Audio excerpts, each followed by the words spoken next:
No. Left. No. Left. Right. Left. Left. Left. Left. Right. Left. Left. Left. Left. Right. Left. Left. Left. Right.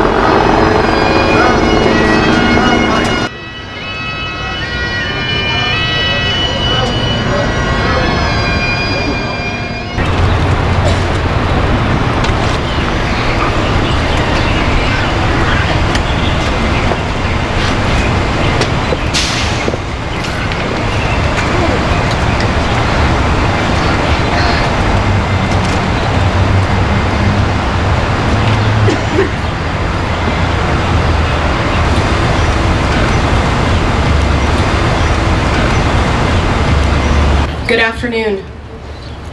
Today, we are here to remember and honor the peace officers whose names appear on the wall of this monument as we express our sincere gratitude for their sacrifice and remember their families who grieve for them.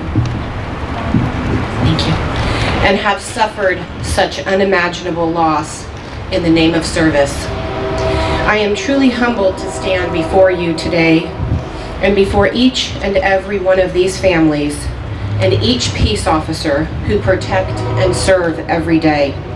As prosecutors, we have the opportunity to see, hear, and read about the courageous work that you do for our county every day.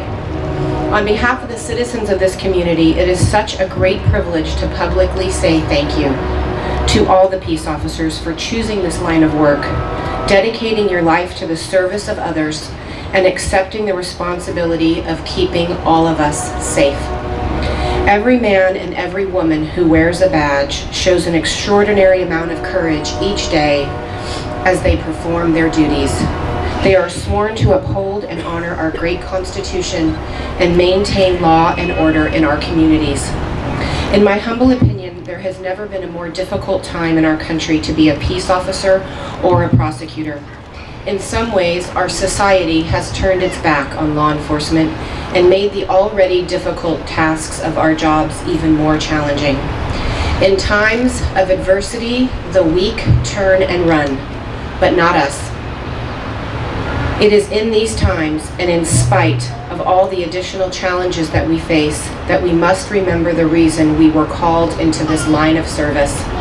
It is to protect and to serve and to seek justice. There are not many people who are brave enough to call themselves peace officers.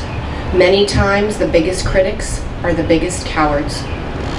How many people can honestly say that they have the courage to do a job every day that requires them to risk their lives? How many people have the courage to run into a situation where shots are being fired when everyone else is running away? How many people are courageous enough to hunt down murderers, gangsters, and drug dealers? The answer is only the bravest of the brave and those who are willing to fight for the system of justice that we as American citizens have so much pride in. In performing these demanding duties, it is said that all give some and some give all. We are here today to honor those officers who gave it all.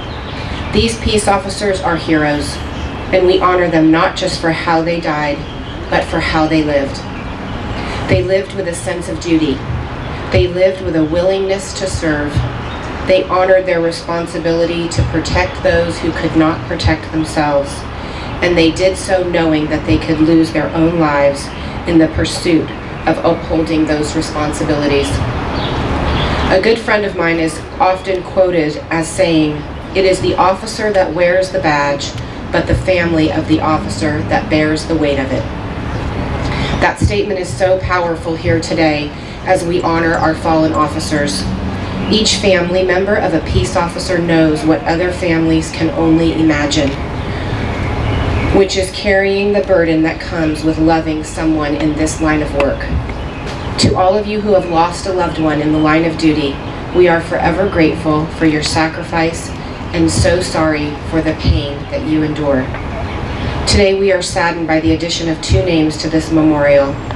California Highway Patrol officers Juan Gonzales and Brian Law will forever be remembered here for the ultimate sacrifice that they made while answering their call to duty. Today, it will be my hope that God will comfort their families and their fellow officers, and that they will know how many people in our community are grateful to them for their service and sacrifice. Furthermore, it will be my prayer that these are the last names that will ever have to be placed upon this wall. For every peace officer here and every peace officer who hears these words, I thank you for all you have done and all you continue to do. May God bless you and your families. Officer Juan Gonzales, California Highway Patrol, Fresno Area Office. End of watch, February 17th, 2014.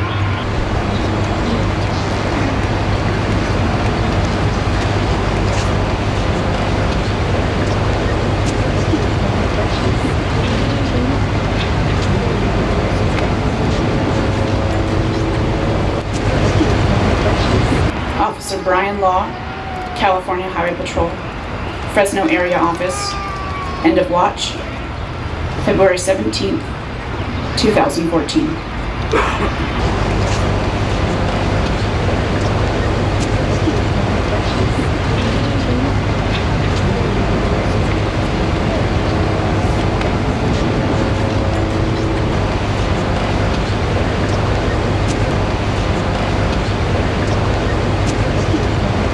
Before I get started, I just need to look over my shoulder and recognize and thank all of our elected officials from our City Council, Board of Supervisors, all the fellow leaders of our chiefs of police, our sheriff, all the local leaders here in the Valley. There's a tremendous amount of support here for the families, for the public, and it's an honor to have you all here. Before I begin, I wanted to touch on a subject that's troubled me. Year after year, we honor our fallen, but sometimes we don't pause and recognize, and I know I'm guilty of this, our own folks that have suffered tragically. They've fallen in harm's way. They may not have lost their life, but their career came to an unexpected end, and their life went a different course because it did. The job took it from them. It didn't take their life, but it came close. And when I think in that context, I can't help but think of our sister agency in the fire service. And I think you know who I'm talking about with Captain Pete Dern's near-fatal event this past March. You know, so to the fire service and Chief Kerry Donis, and all the men and women, you're in our thoughts and prayers. We wish you a challenging and speedy recovery, and we appreciate your service and partnership in public safety. As a representative of the California Highway Patrol, I'm extremely honored to stand here before you today, but I also represent the entire law enforcement community. You see, regardless of the uniform we wear, the patch on our shoulder, the shape of the badge on our chest, we assemble here as a unified law enforcement family. We're a family committed to remembering and honoring our fallen, our heroes who have sacrificed and given everything to the people and the communities they so proudly serve. While each line of duty death may be different, these brave men and women's selfless dedication to duty and their commitment to safeguarding the communities truly define the meaning of heroism. Each of these heroes bravely answered a greater calling and proudly chose a noble profession that is oftentimes uncertain and unforgiving. That is why this memorial is so important, so that we never forget the heroes who ran toward danger and paid the ultimate sacrifice. Inscribed on this monument beside me are the names who, since 1889, chose public service above self, answered the call during our greatest times of need, and in the final hour did not divert from the oath they swore to uphold. They are truly the heroes of Fresno County, representing close to 60 local families that have been called upon to price of a free society. A society that can sleep in the comfort of their homes in relative safety, knowing tomorrow will come with the blessings of a new day. But for the families before me, the families in the audience, they know to their very core that freedom is not free. So please help me recognize the families of the fallen, for they honor us with their presence here today. So thank you.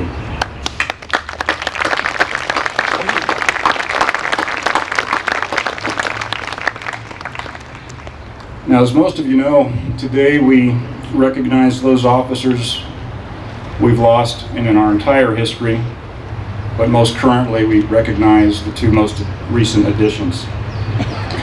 You've heard the story before. February 17th, 2014, officers Brian Law and Juan Gonzales of the Fresno area were partners on the night shift when they responded to a series of collisions on State Route 99 at the north edge of Kingsburg. Tragically, Academy classmates, partners, and friends, Juan and Brian were involved in a collision that would take their lives while responding to serve others. Officers Law and Gonzales entered the Academy on October 15th, 2007, graduated together April 18th, 2008. Upon graduation, Officer Law was assigned to the Oakland area, and Officer Gonzales was assigned to the San Jose area. By January 2013, Officers Law and Gonzales had transferred to the Fresno area and were graveyard partners until their untimely death. Officer Brian Law was 34 years old and a member of the patrol for approximately 6 years. He is survived by his wife Rebecca, along with his 3 children, Lauren, Brian, and Samantha, mother Judy, father Dennis, sister Carol, and countless family members. Officer Juan Gonzales was 33 years old and was also a member of the department for approximately 6 years, survived by his fiancée Anna, mother Lourdes, sister Sandra, brother George, along with father Juan and countless family and friends.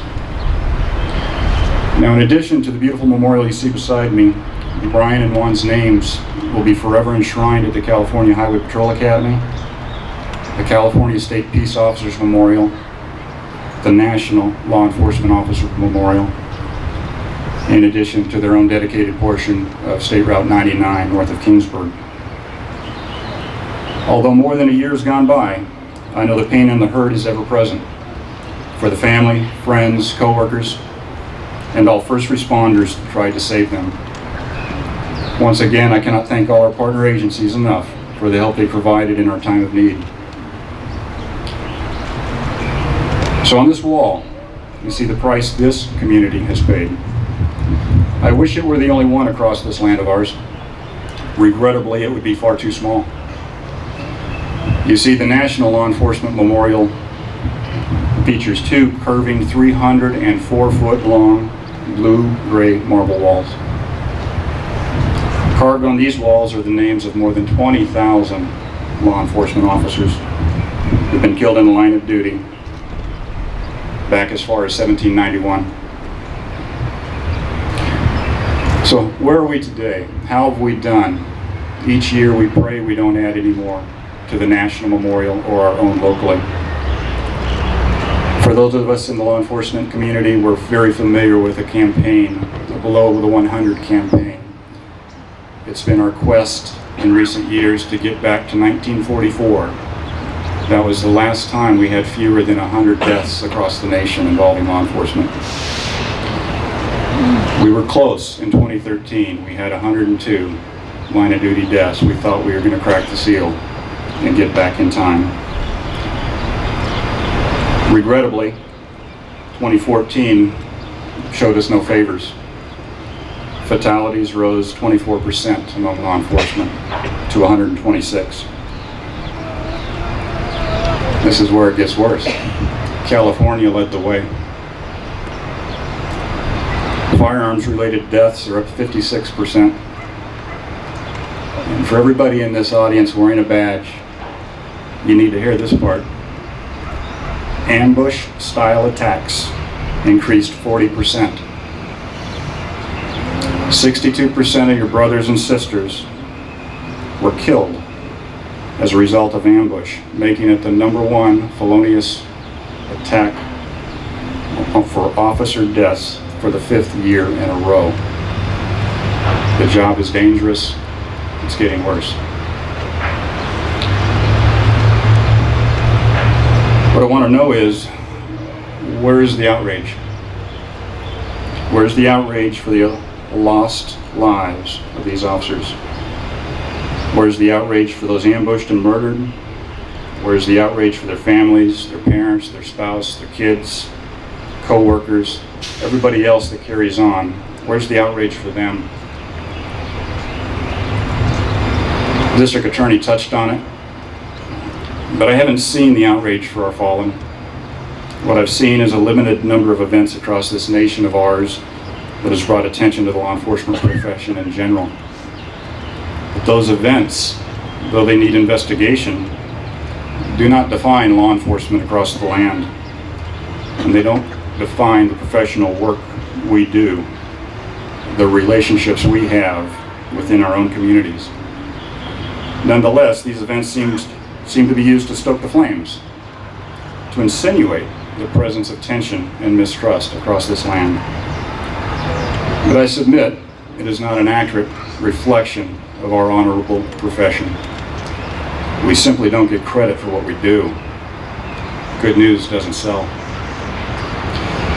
Can you imagine how wonderful it'd be if the attention that is given a few events across this country were given to every event of the 900,000 law enforcement officers across this land? Can you imagine if your nightly news reported it every night? All the good stuff that's gone on across this great nation. Every night, good news. It's everywhere. But we don't hear so much of it. We get little snapshots. The reality is there aren't enough hours in the day to provide the appropriate recognition for the representative of the work of the highest educated, highest trained, and best equipped law enforcement officers in the world. So here we are in Fresno, California, honoring the great men, women, and families that have dearly sacrificed. To our Highway Patrol family, especially our Fresno squad, I remain ever so sorry for Brian and Juan's tragic passing. They bring our departmental loss to 225 brave men and women. No words can replace them. I can only say I couldn't be more proud of how you've personally and collectively worked your way through the loss and continued your career of service to the others. To the families and agencies of all the fallen, especially the families of Fresno County Sheriff Deputy Joel Allmeyer, Reedley Police Officer Javier Bejar, as they come to terms with the reality that they lost their loved one 5 years ago already. Our thoughts and prayers are with you as well. To all our men and women in the profession, please honor the more than 20,000 men and women on the National Memorial. Hold your head high. Continue to honor the oath you took to have the privilege to serve the public. Know our forefathers and you have earned the respect of the communities we serve. Stay ever vigilant in your mission. And when we reconvene next year, may there be no more names to add to this beautiful memorial. Thank you.